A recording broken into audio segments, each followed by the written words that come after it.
Hello, students. Okay, so this is take two of my very important video. Um, okay, well, welcome to the class 5503, Information Literacy and Instruction. I thought I would take some time to visually introduce myself so that those of you who have not met me have the chance to get a sense of who I am. I don't use video every week, but I do from time to time, and I think it's a good way for you to have at least some context of who I am. So, if you didn't know already, I am Ellen Rubenstein, your instructor for this class. You can call me Ellen, or Dr. Rubenstein, or Professor Rubenstein, whatever you are comfortable with. I would like to note, however, that I do consider you to be my colleagues, and so I would be pleased if you would call me by my first name.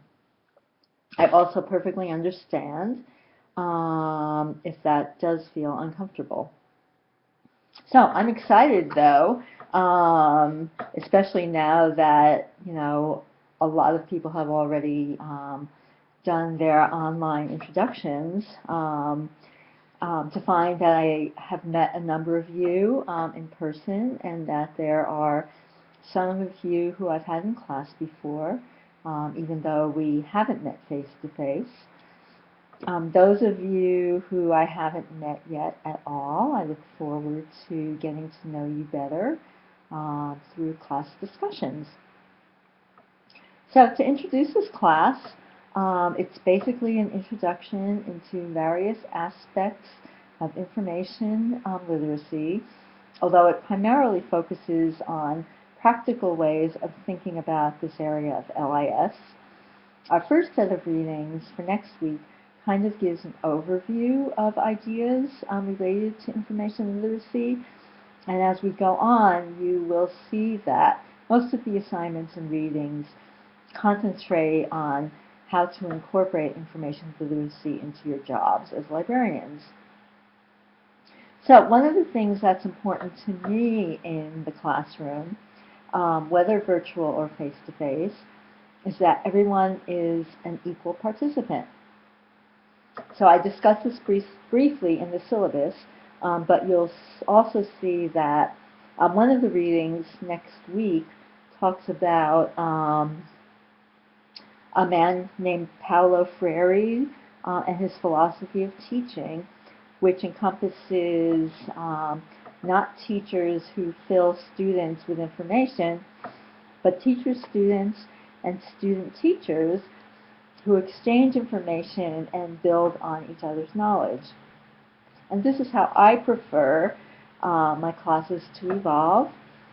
Your experiences are just as important, if not more so, than mine, and I hope that in the context of this class, you will contribute your unique knowledge as we discuss various aspects of information literacy. I know a lot of you are already working as librarians or paraprofessional librarians or school librarians. So your experience is really golden in terms of being able to contribute to this class, and I look forward to hearing your own experiences. So each week I will be posting what I'm calling a mini lecture. I'll be posting that on Tuesdays by midnight. And these lectures will be in the news section on the homepage. The lectures will cover the material to some extent and occasionally introduce new material. Most important, though, is that each week we'll be having discussions about the material, and you will be running them most weeks. So students who are responsible for meeting discussions will post questions by Wednesdays at midnight, and we will all discuss these, or if other issues come up or concerns, we'll be doing these discussions from Thursday to Sunday. And if you read the assignments, you'll see that this is all well laid out. hope it's well laid out. Um, Please note that I am a full participant in these discussions, and I will be there often to contribute and guide as necessary. You will not be left on your own. Also, the first several weeks, I will be running the discussions to give you a feel for what I'm after. But really, I think you all know how to do discussions, so you have nothing to worry about. Okay, so this is how I conceptualize the class. I will post lectures each week based on the readings listed by Tuesday midnight, as I already said.